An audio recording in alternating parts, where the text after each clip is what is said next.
My name is Praedyth, and I was a member of Kabir's fire team. I just hope someone good. We can hear you, Praedyth. This is Praedyth's Party Chat. Welcome back. My name is Ethan. And I'm Taylor. And this week, I think we'll just dive right in because I know a lot of people have been able to finish up the story and stuff. And like last time we said we were going to spoil some stuff. So spoiler warning, if anybody hasn't finished the story or hasn't done any of that stuff yet, we're going to be talking about not only the end of the story, but beyond that with some of the lore and stuff like that. Right, absolutely. So Today's topic is the story.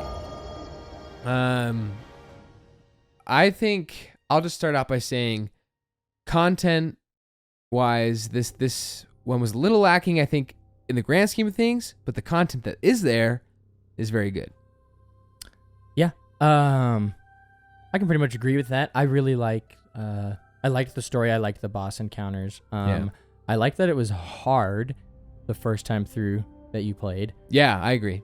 Which could have been completely avoided if you just wanted to level up a little bit before going into the next mission or whatever. But Sure. No, I thought it was good that it was like hard to start. But even when you hit I don't know what I was saying. The soft cap. The soft cap. Yeah. It was still like difficult to the sense that you actually had to strategize. Yeah, totally. For the different bosses. So I liked that a lot. It was nice to have like some challenging content in the campaign again, which was great. Yeah. What did you think of like the mission structure of going to talk to Varix and then kind of almost Forsaken-esque, go after Aramis's captains? I almost wish it was more that way, where it's like we could have chosen who we were going after. I think like going after different ones would have been nicer if we could like kind of go down different paths and like they were in different areas. It felt very linear, which is fine. Yeah. I don't think that really detracts that much from the story. But if we could have chosen who we were going to go after a little more like Forsaken, it could have been more fun, I think. Sure. But, Destiny and Bungie struggle with telling long form, just linear stories, without picking up other threads. So I thought it was kind of cool that they stayed actually pretty focused. Yeah. They stayed pretty focused on the story here from start to finish. It was pretty much about Aramis and how she's pissed off about how the Traveler left them. So that was interesting. That was cool. Yeah. That they stuck with that the whole time, or at least pretty consistent, minus like the Glassway. Yeah. That's something I was about to say here. That one things strike, felt rushed. I think that one strike. I think overall they need to stop putting strikes as story missions. They need to be their own thing. I get they want to try and fill out their story with the content they can produce. Yeah. But like you said, the Glassway felt like they were like, okay, how can we tie the Vex into the story? Right. I think it would have been more interesting if we had stopped Aramis and then we found out afterwards Aramis was doing this subplot where she was trying to team up with the Vex to basically usher in the power of the darkness through these. Right. The thing that I think is missing from the Glassway is that people who don't know the lore, this is a different faction of the Vex. Right. This is a faction of the Vex. This is the homeworld. Volantis is the homeworld. Is the homeworld. Vex. And these guys coming through are also the cult of the Vex that follow the darkness. Right. Well, yeah. And they are the Vex that Clovis was using to create Exos. Yeah. Like he was stealing the Radiolarian from these Vex who came through the portal to corrupt the mind that he made, right? He was using Vex milk to create the exo minds, and then he was corrupting it with clarity control, which he had like a darkness artifact that he was mixing with the Radiolarian to create exo minds. And so like this whole thing should have been way more Clovis oriented, like with that strike. And yet I don't know if you've played it since and listened to the dialogue, it's like completely different. It's the stranger talking the whole time. And she talks about how this was a facility that Clovis used to experiment on creating exos. And I'm like, okay, yeah, that's what this should have been the whole time. Well, that's what I'm saying. Take it out as a story mission and just leave it as the exo explaining what's going on and why Aramis might have released those things. It's like, I think that they try to cushion out their story a little bit, and it almost hurt it more, where it's like, that was the part of the story where I literally got lost for a second. I was like, I don't know what's going on. I don't know why am I doing this? Right. Yeah. But then it was fine after that. I mean, it got right back on track. So that was like kind of a weird sidebar, and then it seemed to do all right. And then the post-game content where there's one of her captains who like wants to be the Kel after her that you kill. Yeah. That was pretty good. Yeah, she was fine. I Yeah. think it was. I mean, it was the third subclass kind of thing where it Right. was the Warlock's Yeah. ability, Yeah. and so. Yeah, I think it was good. I think generally it was good. Yeah, I think it the felt story short. generally was good. It felt short. I think Yeah. it felt short. It felt small, and they tried to set expectations by saying it's not as big as Forsaken. Like, don't Yeah. expect a huge thing. Yeah. But I think what Bungie needs to figure out how to do is stop building up huge advertising and huge things for their stories to just come in and have something a little like just smaller, and then even just before, like a week before, say like, hey, it's gonna be a little smaller, guys. Yeah. Like I because they're advertising. We brought up this. We were thinking this earlier. We'll go back and forth between story and characters, obviously, because they're intertwined. But we were bringing up the idea that the Drifter and Eris Had nothing to Had- do with anything why? in the story. Yeah, really. they were so heavily advertised. Yeah. Like they almost had their own individual small snippets before they released like full right, trailers. Right. Yeah. And yet they were just present. They were Yep. just there. And Yep. we didn't talk to them for any missions. We didn't Nope. do anything like that during the Mm. main story. It was all Exo Stranger, which would have been fine. Yeah. But they should have set that precedent that we were only interacting with the Exo Stranger and that Right. Eris was dealing. Because I think Eris will be obviously a huge part of the next expansion with the Witch Queen. Yep. Totally. She will be. And the Drifter will be, I think, a huge part of Lightfall. Yeah. So I think yeah. what they're doing is trying to set up the foundation for this 3-year story Right, arc they're right, doing. right. But I think they should have left them out of the advertising for this specific expansion and brought them in Right, individually Or as we just go like, along. or just make it more of a surprise and more heavily advertise that Varix is a big Yeah. part. You know what I mean? Like, not advertising Eris and Drifter and then having them show up and being like a minor part like they were. Yeah. Makes sense. Like Zavala wasn't advertised, but he showed up and he had more lines than Drifter and Eris. I know, which is Do you know what I crazy. mean? Yeah. And he seems actually more involved, like with the audio messages that Osiris leaves every day Right. in the tower for Zavala. And then Mara Sov showed up today. We're recording this on Tuesday, the reset for Season of the Hunt, and she leaves Mara Sov leaves a message to Zavala this morning, which was pretty cool. yeah. So Zavala's more involved than even Eris and Drifter, yeah. but Varix is a huge part of this expansion. And I think you saw him, like one snippet of him. You saw him getting frozen. You pretty saw him much. getting frozen, and you heard him talk a couple times. Yeah. And like I didn't really think that he was gonna be that big No. of a part of the expansion. But he's a vendor. Which leads, yeah, exactly. Which leads into my perspective, which is, I don't get why Varix is a vendor. Like, I understand that you wanted to kind of bring back some of the coolest characters that you've had with people like the Stranger and Varix, but Varix to me is so much more than he was a vendor in Destiny 1, but I wanted him to be this more in and out character that was part of the story, but was more of this kind of narrative connection that you were following along what he was doing, but you never knew exactly where he was or what he was doing totally. Sure. And so I think with him becoming a vendor, it's almost like they try to acknowledge that he was like, we don't trust him because he was part of what happened to Cade. Yeah. But by establishing him as, I would say, as Europa's vendor, Yeah. because of what he gives us to do with bounties and stuff like that, An he's Exo gonna be Stranger there. is more of the darkness vendor. Yeah. Yeah. And Varix is going to be there for some time, obviously, because he Yeah, offers these obviously. different things. Mm-hmm. And it just kind of bummed me out because I wanted Varix to be more of a character that could become villainous again easily. Sure. You know, could Yeah. become these different things. But now we've set him up as the tone is, oh yeah, he's here and we can kind of trust him again. And I'm like, right. I just, Yeah. I don't know. I It's think not as interesting, but I think the character you're talking about could be Mithrax. it could be Like Mithrax could end up being that the new Kel. that really sure. cool, like Kel. He does kind of talk about how like there might be a Kel of Kels that already exists, and I think he's Yeah. referring to Mithrax with the House of Light, and how,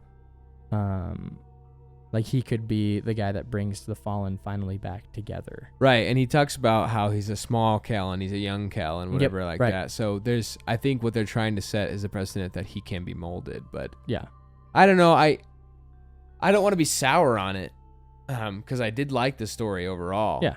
But I just think that Bungie still has a long way to go to make me as nostalgic and interested in the story as something like Halo did a long time ago. Totally. And even with Destiny 1, by the time we were in Taken King, that story is so solid. Yeah, Like, totally. and it's grounded enough, but also has this expansive stuff with the lore. Right. I just feel like I think my biggest problem with Beyond Light is I wanted more. Yeah. I wanted it to feel more like something was happening. Right. And it felt so rushed. Yeah. Yeah, totally. I could see that. And I just think it harkens back to that Bungie's tools are limiting them. Right. I think one thing that is a huge strength of this expansion is the lore. Yeah, the lore is amazing. As far as like lore and story that's going on outside of the game, which is a problem, but it's incredible. Yeah. Like the whole creation of the Exos and Clovis and Volantis and all that stuff with the Exo Stranger and how she decided to become one of the first Exos and how she still remembers and she's from another timeline and how she killed Anna in the other timeline. Yeah. She let the darkness get to her and corrupt her, and she's been protecting her in this timeline. I mean, it's just like, it's really good. Yeah. Like, all that stuff is really good. And then that we found out yesterday that Sagira got killed. She sacrificed herself to off protect screen. Yeah, off screen, which is annoying. Yeah. Like, that's a character that we know and love. Why would you do that? But it was an amazing piece of lore. If you haven't read it, it's amazing. Osiris literally casts like 7 supers back to back to back to back to back. It's wild. And that's so like the lore is awesome. Like the lore team has done an incredible job. And the lost sectors are great too. That's where the problem lies. Right. Is that at the beginning of Destiny 2, they acknowledged the problem where like Grimar should be in the story, and then they didn't have as much of it. And now they have a lot of it, and it's in game, quote unquote, but it's not. Yeah. You know, it's not happening in game. Right. We're not participating in it. There are a lot of people who love the story of Destiny, but aren't lore nerds. Yeah, totally. Who aren't going to even know that Sagira is dead.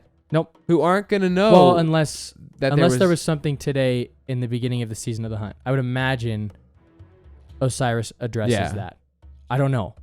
Hopefully. I've heard there's a cutscene today. I have heard there's a cutscene that starts the season of the hunt today. So I would hope that Sagira is talked about, because we just got off work and we decided to record our episode because our story thoughts. So. Yeah. I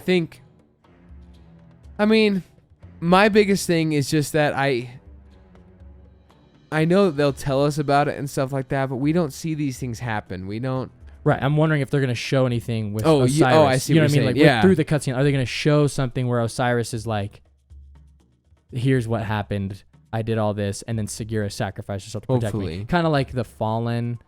Like the backstory of the Fallen was really cool. That cutscene was pretty sweet in the story, you know, where Aramis talks about why we're called the Fallen and that kind of stuff. Like all that was pretty cool. I wonder if they're gonna do kind of like a hand-drawn sequence for that, and maybe with Sagira. And that's all that's all I really want. That's all you really need too. Is stuff like that, and even more so when we like going back to something like what happened with Clovis is that, like you said, the strike, like having the voiceover from the Stranger versus Aramis. Right. Like I think they should have had the Stranger if they were gonna have it in there. Have the Stranger voice over it. I don't get why. Yeah, just leave the normal one to say, hey, like, why? Yeah. Hey, I need you to go run this mission real quick because I got a signal from this Vex gate that just turned on, and it's the Vex gate to the homeworld of Volantis. And you could easily connect that cool. to Aramis opening the gate because she wants. You just have to say. Aramis doesn't know what she just activated. Yeah. Like I need you to go stop what this is. You know? Because like she's basically lost her mind at that point. Right. And so, I don't know.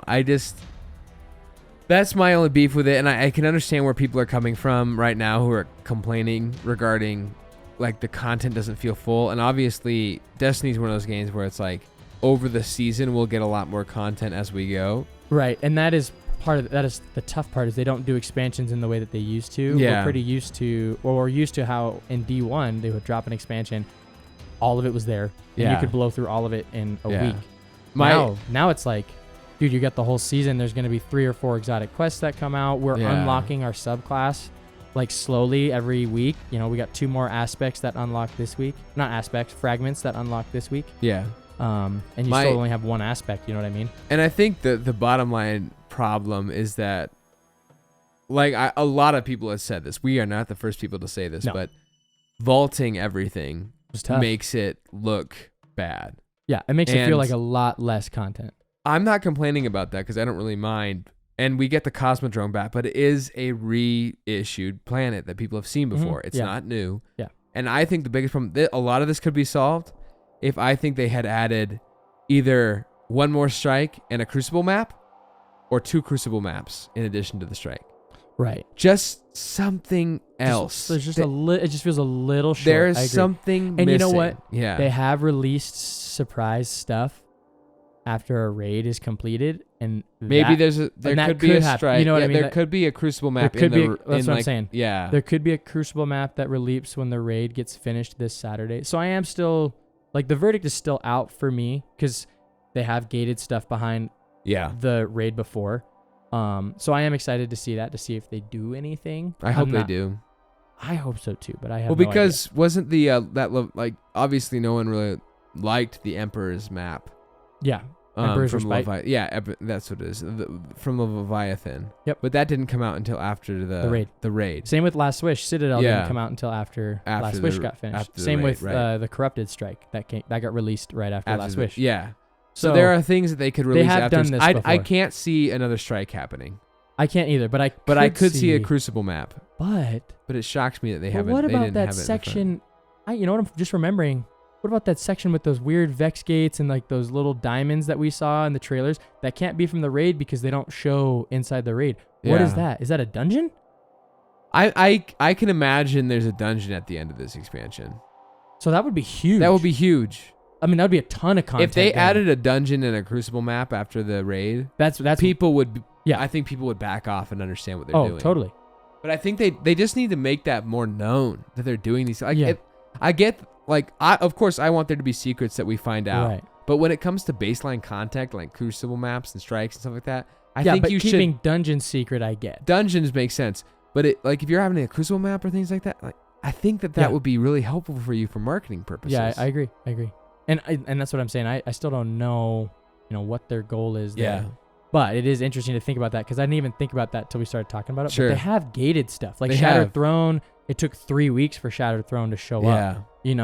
And so I think I expect a dungeon. I think the I don't know, yeah. PvP players will be frustrated if there's not a Crucible map. at least one's Crucible. One. Like all they need to do is put one in. Yeah, there's a whole bunch of stuff from the trailers now that I'm thinking that like still hasn't shown up in Well, the game. one thing that I'm still trying to wait for is that part where what's the thing that crashed that we go and get our darkness powers from again? That's like the connection. Oh, that we the have again. ziggurat? The ziggurat, yeah. So the ziggurat, there's a part in the trailer where there are ziggurat-like structures, Right. in an arena. Right. Yeah, that's what I'm talking about. Yeah, the Vex one. That's yeah, what the I Vex thought you were one. referencing. That's what I was talking about. And Yeah. that's like I think that's a dungeon or another strike because there's 3 people. Or it could be a new type of activity, or could a gambit map. Yeah. I hope it's not a no, gambit map. it was definitely 3 guardians and they were definitely in PvE. Like so. Yeah. Yeah, and they were like jumping. I down could into that. imagine That being has part of to a be- dungeon. Yeah, because then there's like also this really like those big monolith statues that one guardian was kind of walking through the gate of. We Yeah. still haven't seen those. Like, what? Yeah. Like, what is that from? I think we'll get the dungeon. Because Because if we My- get another dungeon, that's a lot of content. what I think they're trying. That's pretty impressive for just Bungie. My expectation of Bungie at this point is that they're going to do 2 dungeons a year in one raid. Interesting. That's kind of like Yeah, because okay. we saw Prophecy come out, and we also saw Pit of Heresy. Pit of Heresy come out on top of the Salvation raid. Right. So I think that'd be kind of cool. I think that's a general expectation for me is that like okay. once in the first season alongside the raid or in the second season they release a dungeon, and then one other season they release a dungeon. Okay, yeah. Which it's like I think that's fair, but Yeah. what they need to make sure they do is release at least 1 or 2 PvP maps in a year too. Like I totally agree. they need to match whatever they're doing on either side. I think dungeons.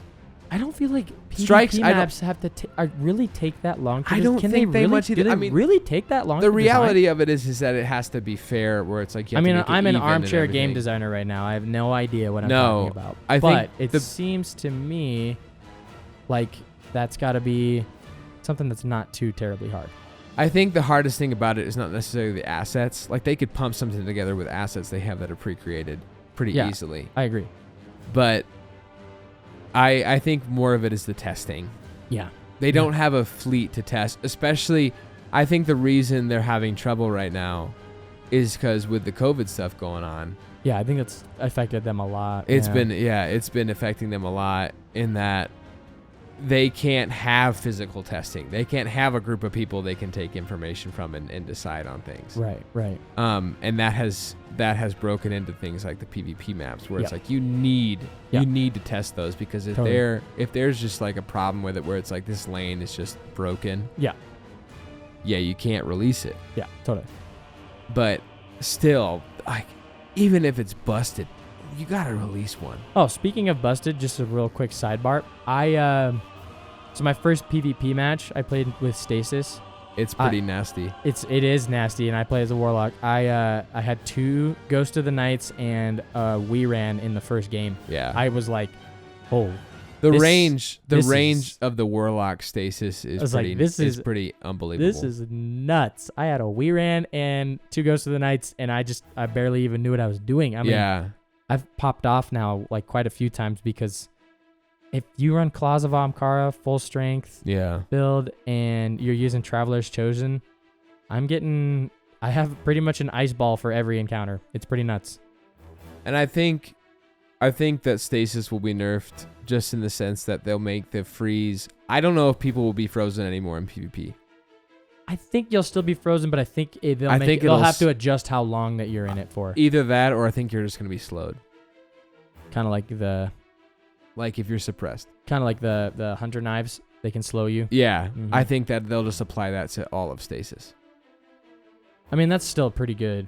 And that's why I think they would be in a good spot to just be like, okay, in PvE you can freeze things, but you can't freeze people in PvP. Yeah, Because I think that's a little busted. it is. But Because you can freeze someone in their super. Yeah, and That's wild. they just hang for a little bit, yeah. and then they can break out. But you can freeze the Thunder Crash, which is We talked about that last time, Yeah, and that's just that's nuts. not good. That's nuts. Yeah, They need to get rid of that. yeah, I agree. Because that destroys the fantasy of being a Titan. Yeah, yeah. And it kinda a grenade can stop you midair. does. Yeah, The only one that can do that is a suppressor, and the thing is, the suppressor is really hard to aim at that. oh, totally. Whereas building up a huge wall that they fly into is Yeah. not hard to do. Not that hard. Well, we don't have like a ton left in this episode, but No. I do quickly want to Good. talk about raid prep. Yeah. I'm going to be raiding this Saturday, but I was in preparation. I've been talking to my clanmates. We did see that Glad and Redeem found that if you run the Warlock Stasis Super and spam the R1 ability, it insta-kills bosses. Like it insta-kills all the bosses in Last Wish. And so it's interesting to see that because They'll patch that before the raid. and that's what DMG said. He said that I'm guessing they'll either patch it or they'll just like disable it. Lock it. Yeah, they'll just disable it for Saturday, but that is wild. If they bro. disable one of the stasis ones, they have to disable all of them. Yeah, because probably. that would suck to be a warlock and go in and basically Yeah. have yours and then see your buddies using But on their day one, stasis. honestly, you'll probably just be wanting to use well anyways because it's day one. It's You're gonna contest need mode. to, Yeah, you're yeah. under-leveled. So, I mean, it's not a huge loss, I don't think, for Yeah. anyone who's serious about well, because the raiding. reality is, you'll get killed in any Yeah. other super. Yeah, exactly. Yeah. So I mean, we're gonna see obviously Wards of Dawn. Yeah. And we're gonna see Lots of wells. lots of wells And we're lots gonna of see tethers. Yep. It's the The big three. class, the big 3 PVE, which is good. I mean, I think that's a good thing to Yeah, to and I think expect. it's good. And I It's don't part think, of Destiny. and I don't think that's what we wanted Stasis. I don't think we wanted Stasis to upset that part. No. But Stasis is a great add clear super. It's fun. It adds new stuff. Stasis is a very good individual one where Yeah, it's like it's I great go into for solo PvE stuff. and solo stuff. The good news is it hasn't found its place. Yeah. I think once we get the other Darkness supers, it'll find its place. Yeah, I agree. In pairings. Yeah. I think the one that has the most utility in terms of PvE support for other classes is the Hunter. Yeah, I agree. Because they can basically create an aura where it's like, okay, I'm gonna bust this place up, Yeah. so that everybody can deal some serious damage in Right. here. Yeah. Whereas something like the Titans, They're just super aggressive. It's They're really aggressive, and that's not something you want to do in raids. You don't want to No. be super Yeah. aggressive. Yeah, you don't need to be. So I think they've done well with that in terms of the balance for some of that stuff. Yeah. Otherwise, I don't think we have too much left. No, I think that's about it. I think we've covered everything. Yeah, the only other thing I wanted to bring up was just the future of Destiny. Sure, yeah. The future story. Since we're talking about story, just looking into it and just having some fun speculation with some of the stuff because we enjoy doing this. Oh, yeah. So, first of all, the future of darkness. I think this expansion particularly put forward an idea that the darkness, like they made it very apparent that the darkness is not necessarily evil. We already had thoughts about that in general. Yeah, totally. It's a tool. That's how the Drifter talks about it. Right. It's a Survival. tool, but I still think it's evil. I think the darkness is tricking people. I mean, and they do. The Exostranger does talk about how it will corrupt you if It you will. let it. Yeah. Well, that's why she kills Anna in the other one. Right. The other timeline. And so she does talk about how there is a timeline where you succeed and you're able to be both. But she's Right. like, there are timelines where everyone is consumed by the darkness. Right. And she's like, you have to be very careful of that. So I don't think they're saying that it's good, but they're blurring the line a little bit. So can you be consumed by the light and do something wrong? I don't know. I mean, yeah. That's what I think is interesting about the Zavala lore that came out before Beyond Light. Right. Yeah. A lot of people were think he was being touched by the darkness and being corrupted. Yeah. I think he's just becoming a zealot. Or maybe he's being tempted by the light. Yeah. Or tempted by something dark to lean into his light. Where he's so obsessive about the light that, like I said, he's a zealot to the point where he thinks he's doing right by these means that we all trust, where it's like the light is the good, the light is this, the stereotype. And so he falls so far into that, something similar to that of Richard the King of England and the Crusades. Right. Where it's like he does something horrid in the name of what most would consider necessary, not necessarily everybody, but a good thing. A good cause. A good cause. Yeah. But he goes into it and murders thousands of people. Yeah. And so in my mind, I think this observation of that lore of what happens with Zavala is actually seeing him become that kind of corrupt version of the light, which I think is interesting. That would be interesting. This is called Praedyth's Party Chat after all, and we know Vault of Glass is coming back. Right. Which means there was that lore in Garden of Salvation a long time ago where Praedyth seems to have found a way out of the time trap that he was in inside of the Vault of Glass. My goodness, How cool would it be is if going back to the Vault of Glass is to save Praedyth or something. And they said there was going to be lore relevant and that it was going to be awesome. And I'm like, what would be more awesome than going to save Praedyth? The reason we called this channel Praedyth's Party Chat is because for both of us, Praedyth is one of, if not the most interesting character in Destiny's lore. Yeah. That he's basically this remnants of a guardian trapped inside of the mind of the Vex. Yeah. He's stuck in the pattern. It's extremely complex and so cool. The confusing part of Praedyth is the part where you go into that mission in Destiny 1. Yep. What was that one called? The No Time to Explain The mission. No Time to Explain mission. And then you eventually get to the very end of it where you go into... It's called Paradox, though. The Paradox, there it is, yeah. The alternate timeline in which you go in and there's the Taken... And there's the heroic version that you can activate by finding all the ghosts. And you find all the ghosts, and you go and you fight the Taken Minotaur. Yep. And you go through that the gate. That gate. Yeah. Right by the and actual Vault of Glass. Praedyth talks to you directly. Now, my biggest question is he talking to you directly, or are the Vex using his voice? Right. Because it's shown in the Clovis Bray lore this season where they simulated Maya Sundaresh. Exactly. Mm-hmm. And were able to trick Clovis for a while, but he figured it out. But yeah. And so I'm wondering if they tricked us using Praedyth. But I wonder. I hope not, because I hope not too. If Praedyth comes back and he's basically just this totally traumatized guardian who's been stuck in the pattern for who knows how long, because it's outside of time, basically. Yep. That he comes back and he's a madman that we talk to, and I want him to be the focus of a season. When the Vault of Glass comes back, you know how we're getting the Crow this season, we're getting Aldrin, we're getting his story. Let's get Praedyth. I don't see why not. They're just bringing all the nostalgic stuff back. Why not just bring him back? I think that would be incredible. And so we don't know. Praedyth is a human? I mean, it's presumed, right? Is he a human? It doesn't really talk about... He has bones. Yeah, So I'm guessing exactly. he So is he a has to be human. he has to be awoken or human. Yeah, awoken or human. Yeah. And so I'm assuming he's a human. yeah, And so I think it would be interesting to see him come back, and I think that he would of course be assimilated in some ways. yeah, Because we saw Asher with the assimilated arm and stuff like Mhm. that. I would and love he's a to warlock, right? Yeah. Because Pahanin was the hunter Yep. and Kabir was the see the Titan. Titan. And I would love to see him come back and be like a half Vex. Yeah, Because we talked about we see what happens now with humans consuming Vex milk, basically. Like the our ghost talks about that a little bit. right. And that's what happened to Kabir. He started to turn into a Vex, and that's how Yeah. he became the shield for the Vault of Glass. Raid Yeah. is he sacrificed himself to become the shield for the other Guardians to come in and defeat Atheon and Yep. that kind of stuff. It's pretty cool. Which is pretty wild. So I would love to see Praedyth if he's basically part machine now, or like what he's done to himself, and Yeah. if he's come out of that.